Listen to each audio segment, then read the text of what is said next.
ውጤት ለሌላቸው ማስታወቂያዎች ብዙ ብር እያወጡ ተቸግረዋል። ምንድን ነው? ውጭ። ቀጣይ ተረኛው ጓደኞች ይዝልኛል።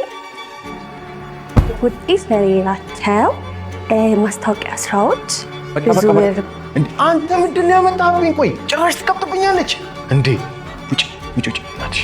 ውጤት ለሌላቸው ማስታወቂያዎች ብዙ ብር እያወጣችሁ ነገር ውጭ። ምንድን ነው? ቆይ ምን አይነት ሰው ነው ያመጣችሁብኝ እንዴ? ውጤት ለሌላቸው ማስታወቂያዎች ብዙ ብር በቃ ውጭ።